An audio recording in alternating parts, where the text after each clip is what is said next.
The fifth topic is all about the Kohlberg's theory of moral development.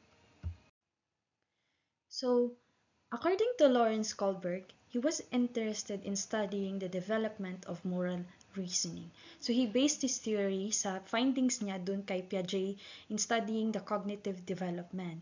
So, dito, ini-emphasize niya that individuals, when confronted by situations, when they need to make moral decision, they have to exercise their own ability to use moral reasoning. Lawrence Kohlberg was an American psychologist, and he also served as a professor in the psychology department at the University of Chicago and graduated in Harvard University. He was born wealthy but chose to be sailor and began to be interested in moral reasoning. Si Kohlberg, he was known for his theory of moral development, which is na-influence siya kay Piaget at kay Dewey theories.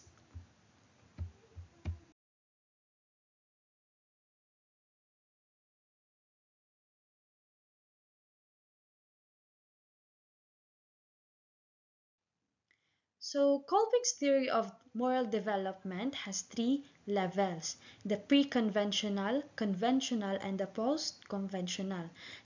Under pre-conventional is yung tinatawag nating stage 1, punishment or obedience, stage 2, mutual benefit. Under the conventional is what we called stage 3, social approval.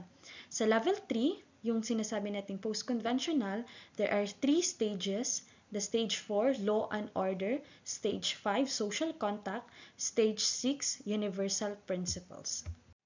So nagkakaroon ng moral reasoning ang isang tao based on the consequences or result ng isang action, not on whether the act itself, whether it is good or bad.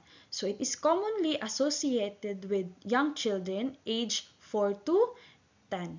So, a person is motivated by obedience because nakikita niya to as a figure ng authority.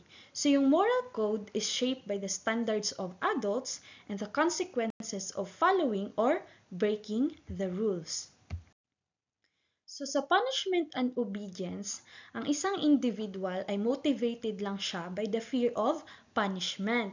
So, he will do an act or like mag-act lang siya in order to avoid the punishment because they have knowledge set of rules. They recognize and follow authority. They are more concerned sa consequences and sa punishment.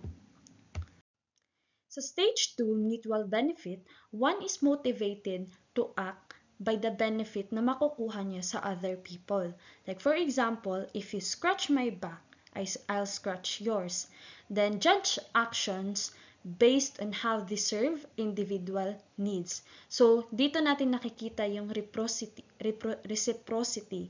This is possible, but it only serve in individual needs. Nag-focus siya sa individualism and different perspectives.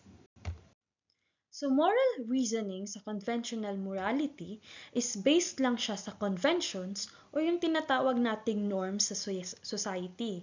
This may include yung approval sa others, approval sa law and sa order. So, ang primary concern is to fit in and to play the role of a good citizen. You begin to internalize the moral standards of valued adult rule. So, sa stage 3 naman, social approval.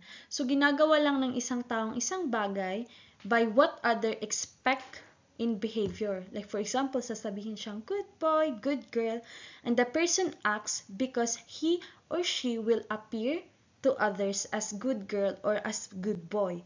And he or she gives importance on what people think or say. Like, nakafocus siya on living up to social expectations and social roles. So, it need for the approval of peers. Sa level 3 or yung post-conventional morality, sa stage 4, yung tinatawag nating law and order, one is motivated to act in order to uphold law and order. So, ginagawa niya lang to or nagpa-follow lang siya because it is simply the law or natural na law siya, kailangan niyang susundin kung ano yung batas na gi-implement ng government, ng community, sa school. So sa stage 5 naman, yung social contact, yun yung sinasabi nating laws that are wrong can be changed. Kung yung kanina fina-follow yung law because it is a law, dito naman, if nakita na ang law is mali siya, pwede siyang ma-change. One will act based sa social justice and the common good. So the last stage is the universal principles under the post-conventional morality.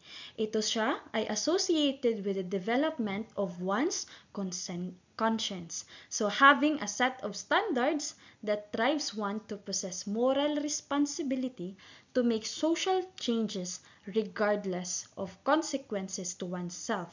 Like for example, si Mother Teresa or si Mother Luther King Jr.